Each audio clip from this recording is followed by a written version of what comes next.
यम के घर में यम।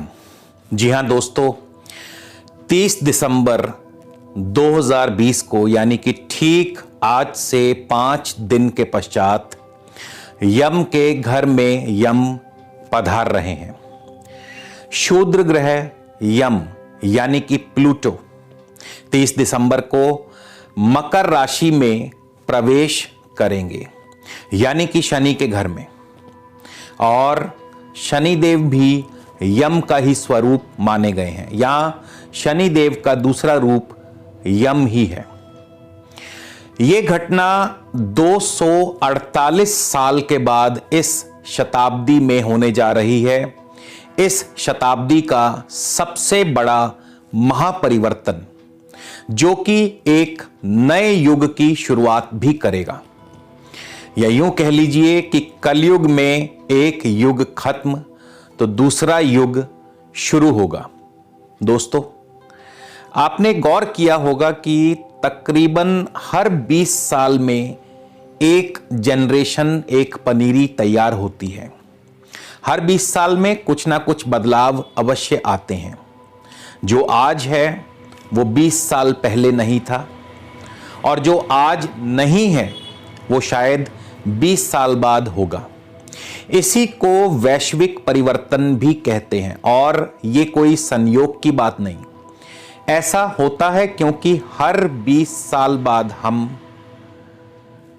देखते हैं कि यम जो हैं राशि परिवर्तन करके नई राशि में प्रवेश करते हैं, और इसी वजह से विश्व स्तर पर बड़े बदलाव होते हैं।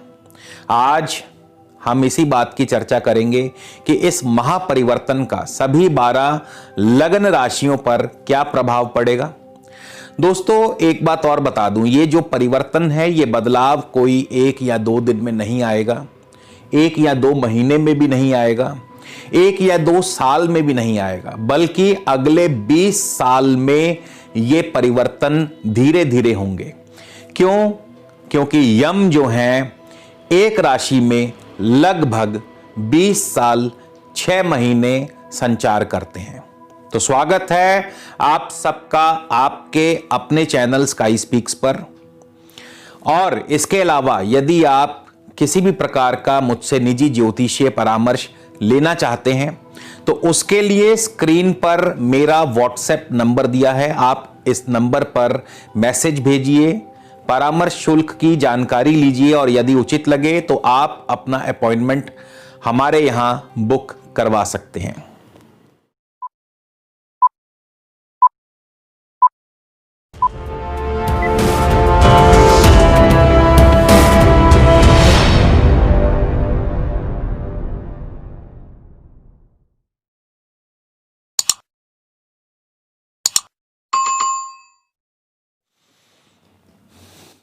तो चलिए हम शुरुआत करते हैं सबसे पहले मेष लगन से। मेष लगन से यम दशम भाव में पधार रहे हैं।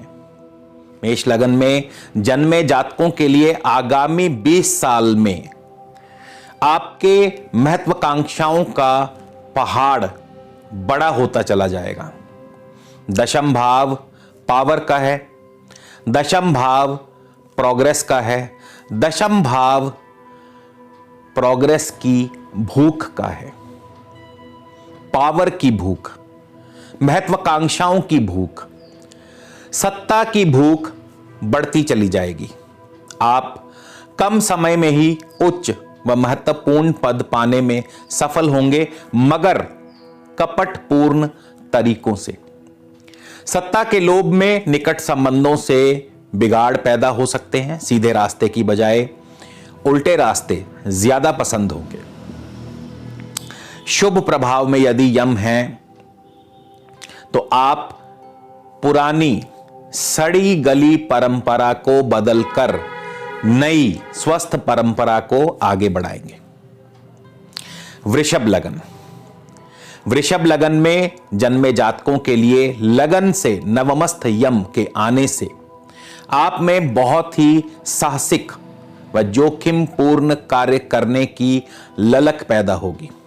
दोस्तों, नवम भाव जो है ये भाग्य का है, नवम भाव धर्म का है। नवम भाव कई दफा बहुत बड़े बदलाव का भी सूचक है।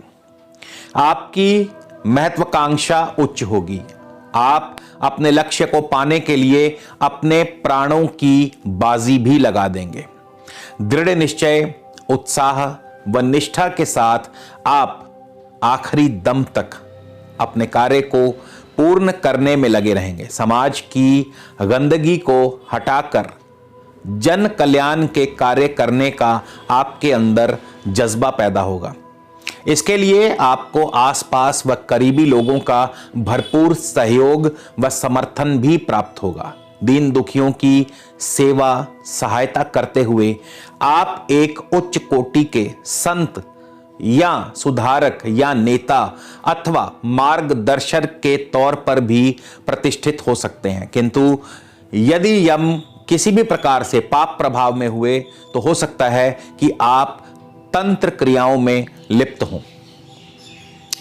मिथुन लगन। मिथुन लगन में जन्मे जातकों के लिए यम अष्टम भाव में पधार रहे हैं। आपके अंदर धीरे धीरे दिव्य दृष्टि यानी दूर की दृष्टि या दूरंदेशी का विकास होगा। चीजों को जानने व समझने की क्षमता का धीरे धीरे आपके अंदर विकास होगा। आप धीरे धीरे अध्यात्म की ओर कदम बढ़ाते चले जाएंगे। बात की तह तक पहुंचना आपका स्वभाव बन जाएगा।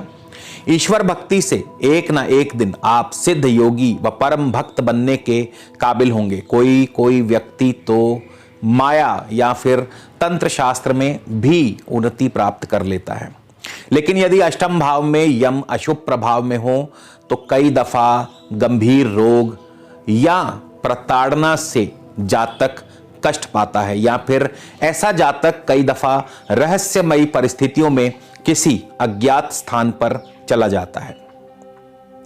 कर्क लगन। कर्क लगन के जातकों के लिए यम सप्तम भाव में आपके संबंधों की शक्ति की परीक्षा लेने आ रहे हैं। दृढ़ इच्छा शक्ति, कर्तव्य निष्ठा धीरे धीरे आपको सफलता की ओर लेकर जाएगी। नीति, नियम, न्यायपालिका या प्रशासन से जुड़कर आप समाज को नई दिशा प्रदान करेंगे। इस घर में यम अक्सर गृहस्थ सुख की हानि का कारण भी बनते हैं। सिंह लगन। सिंह लगन में जन्मे जातकों के लिए यम छठे भाव में आएंगे।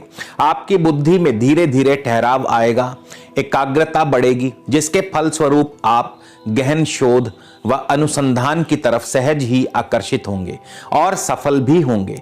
आप घंटों तक निष्ठा, परिश्रम व लगन से कार्य संपन्न करने में दक्ष होंगे, किंतु कई बार अत्यधिक परिश्रम आपके स्वास्थ्य को बिगाड़ सकता है। परिणाम स्वरूप आप असाध्य रोग का शिकार बन सकते हैं। अतः आपको इसके प्रति सजग रहना होगा। इसमें भी कोई संदेह नहीं कि आप स्वार्थी भी होंगे और शत्रुओं से पीड़ित भी होंगे। कन्या लगन। कन्या लगन में जन्मे जातकों के लिए यम पंचम भाव में पधार रहे हैं। आपके लिए नई चुनौतियों को लेकर के आ रहे हैं। आप चुनौतियों का सामना करते हुए आगे बढ़ते चले जाएंगे। आपको चुनौतियां पसंद हैं। मनोरंजन, खेल कूद जगत में आप अपनी नई पहचान बनाएंगे। आपको अपनी कामुकता पर अंकुश लगाना होगा, अन्यथा आपकी परेशानियां बढ़ती चली जाएंगी। यम के प्रभाव से अक्सर जातक संतान से भी दुखी रहता है। तुला लगन। तुला लगन से चतुर्थ भावस्थ यम आपके अंदर प्रकृति व पर्यावरण के प्रति संवेदना व प्रेम की उत्पत्ति करते हैं और आपकी प्रकृति को जानने की इच्छा व प्रकृति प्रेम के कारण भविष्य में आप अवश्य ही पर्यावरण व प्रकृति के पुनरुत्थान के लिए आवश्यक कदम बढ़ाएंगे और इन कार्यों के लिए आप सम्मान भी पाएंगे। आपके लिए आपके पारिवारिक संबंध सर्वोपरि होंगे। आपके क्रांतिकारी विचार व मातृभूमि के प्रति अत्यधिक प्रेम आपको जनप्रिय व समाज में प्रतिष्ठा दिलाएगा, किंतु अशुभ प्रभाव के चलते कई बार आप परिवार से अलग थलग भी पड़ सकते हैं। वृश्चिक लगन, वृश्चिक लगन से तृतीयस्थ यम आपके अंदर छिपी हुई खोजी क्षमता को विराट रूप प्रदान करेंगे। आपकी निरीक्षण, परीक्षण व विश्लेषण करने की अद्भुत क्षमता आपको मीडिया में खूब प्रचार दिलाएगी। कई बार दूसरों पर जरूरत से ज्यादा अधिकार, दूसरों पर जरूरत से ज्यादा रौब जमाने की आदत से आप अपने घनिष्ठ संबंध खो सकते हैं। एक बात तो तय है कि आपकी लेखनी में यानी आपकी कलम में विस्फोटक क्षमता इतनी तीव्र होगी कि उसकी गूंज दूर दूर तक सुनाई देगी। धनु लगन, धनु लगन से यम धन भाव में यानी कि द्वितीय भाव में आ रहे हैं। यम का केवल लोगों ने विध्वंसक रूप ही देखा है, लेकिन चीजों को तोड़कर नए रूप में सृजित करना भी यम का ही दूसरा रूप है। कोई बड़ी बात नहीं कि द्वितीयस्थ यम आपको बहुत बड़ा धन कुबेर बना दे, फिर चाहे इसके लिए सही या गलत की आपको परवाह नहीं होगी। आपका टेस्ट कुछ नया व अनोखा होगा। लोभ और स्वार्थ आपकी ताकत मगर दूसरों के लिए अभिशाप साबित होंगे। मकर लगन, मकर लगन में तो स्वयं यम इसी राशि में पधार रहे हैं, अर्थात शनि के घर में यम या यम के घर में यम। आप पूर्णतः आत्मनिर्भर होकर कार्य करेंगे। स्वावलंबन आपकी पूंजी है। सामने की बजाय आपको छिपकर कार्य करना पसंद है। कार्य सिद्धि के लिए नैतिक या अनैतिक, सही या गलत की आपको कोई परवाह नहीं होगी, बल्कि अपने लक्ष्य को आप हर स्थिति में साम दाम दंड भेद की नीति अपना करके हासिल कर ही लेंगे। आपके रहस्यमयी स्वभाव की वजह से आपके मित्रों की संख्या भी कम होगी। कुंभ लगन, कुंभ लगन से यम द्वादश भाव में पधार रहे हैं। आपका मन अब बाहर की तरफ भागेगा, अज्ञात की तरफ आकर्षित होगा। गुप्त रहस्यों को जानने की आप में ललक पैदा होगी, जिसकी वजह से गूढ़ विद्याओं का अध्ययन व साधना में आपका मन लगने लगेगा। जन समुदाय के कष्ट निवारण में भी आपका मन लगेगा। यम की ही भांति आकाशीय मार्ग से यात्राओं के अनेक योग भी बनेंगे, लेकिन पाप प्रभाव से युक्त यम इस भाव में राजदंड व असाध्य रोग या पंगुता भी दे सकते हैं। मीन लगन, मीन लगन से यम एकादश भाव में होंगे। आपके इर्द गिर्द दुष्ट, स्वार्थी व कपटी मित्रों का जंजाल होगा, जिससे कि आपको बचकर चलना होगा। गुप्त तरीकों से, गुप्त कार्यों से नैतिक अनैतिक को ताक पर रखकर आप बहुमूल्य धन व भू संपदा प्राप्त करेंगे। आपके संबंध बहुत ही बड़े बड़े लोगों से होंगे और आप उनसे लाभ भी उठाएंगे। तो दोस्तों, ये है लगभग सभी 12 लगन राशियों में यम का आगामी 20 वर्षों का एक संक्षिप्त सा विवरण, एक संक्षिप्त सा परिचय। वीडियो यदि आपको पसंद आया हो, लाइक, शेयर और सब्सक्राइब करना मत भूलिएगा। अगले वीडियो में आपसे फिर मुलाकात होगी दोस्तों। तब तक के लिए नमस्कार, धन्यवाद।